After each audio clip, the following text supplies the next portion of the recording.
अस्सलाम वालेकुम। आइए दोस्तों, मैं आपको एक पाकिस्तानी नैयाद अमेरिकन नौजवान शहरी की हैरत अंगेज़ कहानी सुनाता हूँ, जो कि पाकिस्तान के शहर कराची से ताल्लुक़ रखता है, लेकिन वो अमेरिका में रहता था। इस वक्त अमेरिका में आईफोन प्रो ये आईफोन तो नहीं है, ये जो आईफोन है इसकी मैं कह रहा था। आईफोन प्रो की जो प्राइस है वो इस वक्त $600 से $1300 के दरमियान है। इट डिपेंड्स अपॉन यू कि आप कौन सा आईफोन प्रो लेना चाहते हैं, तो वो उस लिहाज से डिफरेंट प्राइसेस हैं। तो ये एक भारी रकम है जो हर शहरी वहाँ पे अदा नहीं कर सकता। तो वहाँ पे मुख्तलिफ कंपनियाँ जो हैं वो मुख्तलिफ ऑफर्स देती हैं अपने यूज़र्स को सहूलत मिले और वो आसानी अच्छे ब्रांडेड मोबाइल लेके इंस्टॉलमेंट्स पे लेके इस्तेमाल कर सकें। तो इसके साथ साथ वो जो कंपनीज हैं वो अपने कुछ प्रोटोकॉल्स, रूल्स एंड रेगुलेशंस रखती हैं कि उनको फॉलो करना ज़रूरी होता है। उनके जो रूल्स एंड रेगुलेशंस हैं वो ये होते हैं कि जो कंपनी का जो मोबाइल होगा वो लॉक्ड नेटवर्क पे इस्तेमाल होगा। लॉक्ड नेटवर्क से क्या मुराद है? लॉक्ड नेटवर्क से मुराद ये है कि उस कंपनी में उस मोबाइल में जो वो सिम और जो भी उसका इस्तेमाल होगा वो सब का सब कंपनी और जो स्पेसिफिक कंपनी होगी उसी का होगा। उसके अलावा कोई भी और नेटवर्क इस्तेमाल नहीं हो सकेगा। तो वो जो लॉक्ड नेटवर्क कंपनी है उसका नाम था AT&T। उसने वहाँ पे ये प्रोसेस स्टार्ट किया हुआ था। कहानी यहाँ ख़त्म नहीं होती, बल्कि यहाँ से कहानी में एक ट्विस्ट आता है। अभी मजा आएगा ना। जब 2012 में अमेरिका में एक ग्रोह सरगर्म हो जाता है। उस ग्रोह में ये पाकिस्तानी नैयाद अमेरिकन नौजवान भी शामिल था।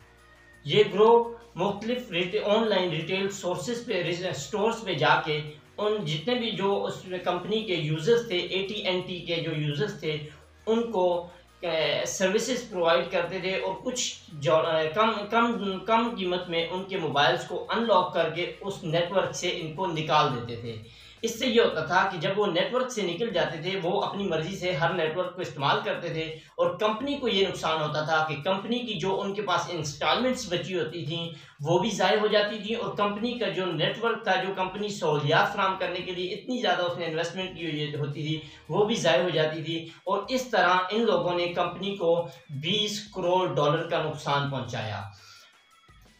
20 करोड़ डॉलर का नुकसान पहुंचाया। 2013 में, यानी कि एक साल तक ये काम चलता रहा। 2013 में कंपनी को कुछ मालूमात मिली इस गैर कानूनी काम की, तो कंपनी ने प्रोटोकॉल्स तैयार किए ताकि उनके ज़रिए इस गैर कानूनी धंधे को रोका जा सके।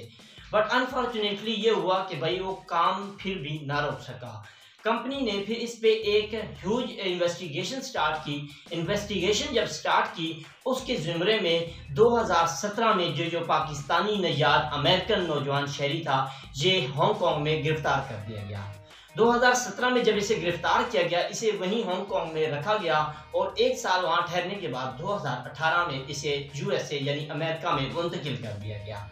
जब ये अमेरिका में गया, फिर वहाँ पे अमेरिकन फेडरल जो कोर्ट है उसने इस केस का सुना और ये केस तकरीबन एक साल तक चला और फिर उसके बाद इसका जब फैसला आया और उस फैसले में पाकिस्तानी नैयाद जो अमेरिकन शहरी था जिसका ताल्लुक कराची से है, उसको 12 साल की कैद सुना दी गई और उसके साथ साथ उसका एक जो साथी था उसको 1.5 साल की कैद सुनाई गई।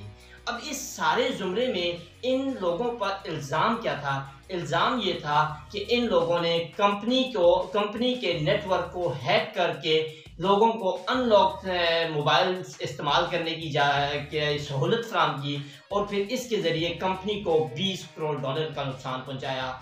और इसी काम में ये जो पाकिस्तानी नैयाद नौजवान था, इसने इस कंपनी से $5 मिलियन यानी $50 लाख कमाए और उस $50 लाख में से $9 लाख इसने उस कंपनी यानी AT&T के जो मुलाजमीन जो इसका साथ देते थे इस गंदे गैर कानूनी धंधे में, उनको दिए, उनमें बांट दिए ताकि उनका भी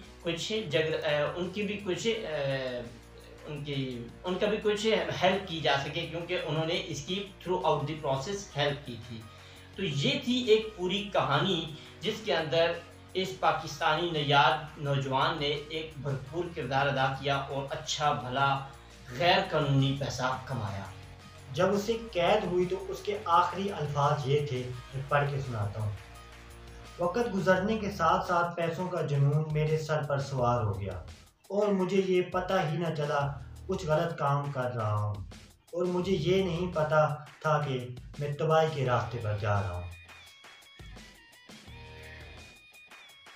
नाज़रीन, ये थी आज की हमारी कहानी। अगली कहानी में फिर मिलते हैं।